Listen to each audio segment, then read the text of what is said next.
173তম জন্মতিথি পালিত হচ্ছে আজ 11 ডিসেম্বর বৃহস্পতিবার। রামকৃষ্ণ সারদা ভাবাশ্রিত লাখো লাখো ভক্তের কাছে অত্যন্ত পবিত্র এই দিন।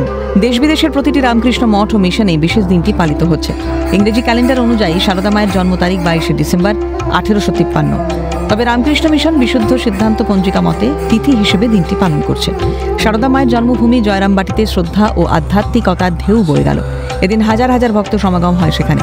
বৃহস্পতিবার ভোর থেকে শুরু হওয়া বর্ণাঢ্য শোভাযাত্রা, পুজো, নাম সংকীর্তন, প্রসাদ বিতরণ এবং মায়ের মন্দিরে বিশেষ আরতি, সব মিলিয়ে সারাদিন জুড়ে ছিল উৎসবের আবহ। দেশ বিদেশের অসংখ্য মানুষও উপস্থিত হয়েছিলেন এই শুভ দিনে। আজ আমাদের জয়রামবাটি হিসেবে আমরা সত্যি গর্বিত যে মা সারদার 173তম জন্মজয়ন্তী উৎসব আজ এত ভক্তের এবং লোকের সমাগম হয়েছে। আমি দেখতে পাচ্ছি তো এখনো পর্যন্ত বহু লোক হয়ে গেছে। দুপুরে প্রসাদের ব্যবস্থা আছে সর্বসাধারণের জন্য। আপাতত এখন টিফিনেরও ব্যবস্থা হয়েছে। বহু দূর দূরান্ত থেকে মানুষজন আসছেন আমাদের এই জয়রামবাটির মধ্যে। বীরভূমের নলহাটির আকালিপুর শ্রীরামকৃষ্ণ সারদা সেবাশ্রমেও বিভিন্ন ধর্মীয় রীতিনীতি মেনে পালিত হয় সারদা মায়ের আবির্ভাব তিথি। মঙ্গলারতি, মায়ের বিশেষ পুজো, মায়ের প্রতিকৃতি নিয়ে বর্ণাঢ্য শোভাযাত্রা, মায়ের জীবনী নিয়ে নানা ধর্মগ্রন্থ পাঠ, ভক্তিমূলক গানের অনুষ্ঠান সহ বিভিন্ন অনুষ্ঠান চলে সারা দিন ধরে। ভক্তদের জন্য ছিল প্রসাদের ব্যবস্থা। সারদা মায়ের জন্মতিথি উপলক্ষে বেলুর মঠেও বিশেষ পুজো পাঠ, মঙ্গলা আরতি দিয়ে শুরু হয়, তারপর বেদ পাঠ ও স্তব গান। দুপুরে হয় হোমযজ্ঞ। এদিন সকাল থেকেই ভক্তদের সমাগম দেখা যায় বেলুর মঠে।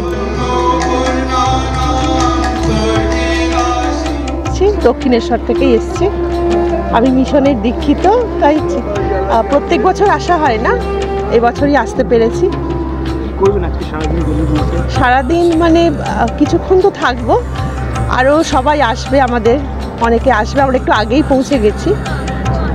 মাকে নমস্কার করলাম, ঠাকুরের ঘরে গেলাম। আজকে মায়ের জন্মতিথি, তাই জন্মতিথিতে আনন্দ করার জন্য আমরা এসেছি বেলুর মঠে।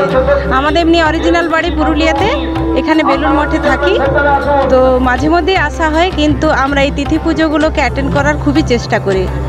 মায়ের তিথি পূজায় প্রচণ্ড আনন্দ হয় আমাদের। সকাল থেকে একদম রাত্রি 8:30 অবধি আমরা মঠেই থাকি, প্রসাদ পাই, এখানে ঠাকুরের প্রোগ্রাম দেখি, জপ করি, আনন্দ করি। জেলার পাশাপাশি শহরেও সারদা দেবীর 173তম জন্মতিথিতে সেজে উঠেছে বাগবাজার মায়ের বাড়ি। মহা ধুমধামে পালিত হচ্ছে দিনটি। সকাল থেকেই ভক্তদের ভিড় চোখে পড়ার মতো। বাড়িতে মা বহু মানুষকে কৃপা করেছেন।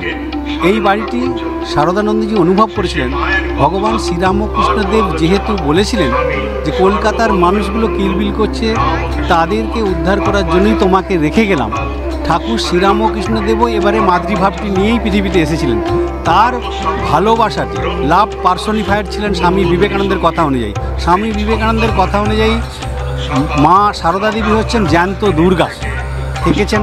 নিবেদিতার বাড়ি, নিবেদিতা 16 নম্বর বসপাড়া লেন, 17 নম্বর বসপাড়া তার স্কুল চালনা করেছেন। মা সারদা দেবীর আদর্শ, সহজ সরল জীবনযাপন, ভালোবাসা ও মানবিকতার বার্তা আজও কোটি কোটি ভক্তকে পথ দেখায়। ক্যামেরায় সায়ন্তন চক্রবর্তীর সঙ্গে সৌভিক গিরি, রাহুল কর্মকার, ভোলানাথ চক্রবর্তী ও দেবকুমার দেওর রিপোর্ট, ক্যালকাটা নিউজ।